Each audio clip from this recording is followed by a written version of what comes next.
इटावा में 8 माह से बाहर से लाकर दी जा रही है जिला अस्पताल में मरीजों को ऑक्सीजन। भगवान भरोसे चल रही है जिला अस्पताल की स्वास्थ्य व्यवस्थाएं।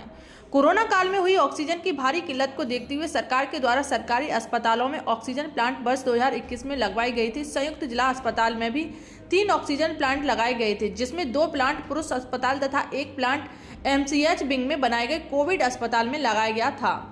जिला पुरुष अस्पताल में 500 एलपीएम क्षमता का oxygen plant bill and Melinda Gates foundation द्वारा तथा 1000 एलपीएम का प्लांट पीएम केयर फंड से लगाया गया था।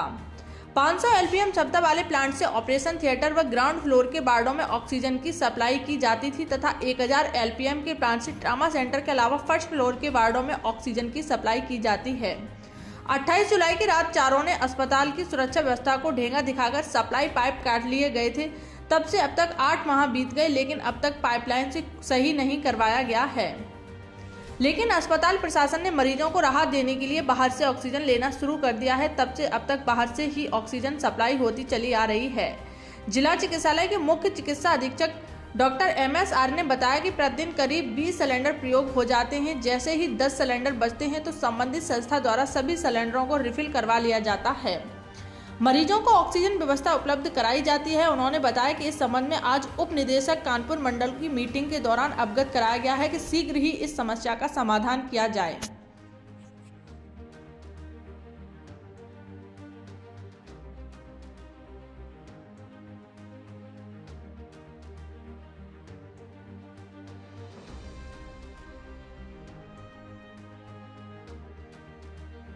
जिला चिकित्सालय पुरुष इटावा के अधीन 2 ऑक्सीजन प्लांट संचालित हैं।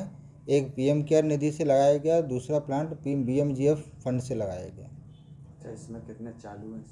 इसमें दोनों प्लांट ही चालू हैं, परंतु BMGF प्लांट जो लगाया गया उसके द्वारा जो पाइप सप्लाई होती है वो विगत कुछ माह पहले चोर उस पाइपलाइन का कुछ हिस्सा काट कर ले गए थे। उसकी मेरे द्वारा उच्च अधिकारियों को सूचना भी दी गई थी, FIR भी कराई गई थी एवं पाइपलाइन लगाने के लिए कार्यदायी संस्था सारेक्स को मेरे द्वारा पत्र भी लिखे गए हैं। इतना समय बीत गया लेकिन अब तक पाइपलाइन सही नहीं हुई। इस हिसाब से अस्पताल में ऑक्सीजन कैसे सप्लाई हो पाती है? इस संबंध में आज AD मंडल कानपुर द्वारा मीटिंग ली गई थी, उसमें भी इस बिंदु को उठाया गया मेरे द्वारा और जो जिम्मेदार मंडलीय टेक्नोलॉजी श्री RP यादव द्वारा अवगत कराया गया। सारेक्स कंपनी को वो अपनी तरफ से भी पद अवगत कराएंगे और शीघ्र ही इसको कराने का निर्देश देंगे। अपने जिला अस्पताल में पुरुष वाला इसमें कितनी ऑक्सीजन सप्लाई होती है पर डे? जिला चिकित्सालय में हमारे 97 ऑक्सीजन कंसनट्रेटर उपलब्ध हैं। उसमें से लगभग वर्तमान स्थिति में 70 के आसपास ऑक्सीजन कंसनट्रेटर क्रियाशील हैं। प्रत्येक वार्ड में उनके द्वारा ऑक्सीजन सप्लाई दी जा रही है।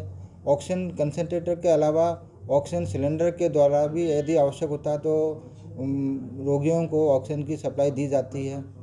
कितने सिलेंडर का मतलब लग जाते हैं महीने में? जिला चिकित्सालय में प्रतिदिन इस समय का मैं आज का आपको बताऊं तो लगभग 20 सिलेंडर खाली हैं और 20 सिलेंडर भरे हुए हैं और जैसे ही इनकी संख्या 10 के आसपास पहुंचती है तो दोबारा भरने के लिए कार्यदायी संस्था को सूचित किया जाता है और चूँकि कार्यदायी संस्था इटावा नगर में स्थित है, उनके द्वारा तुरंत ही सिलेंडर की रिफिलिंग की जाती है।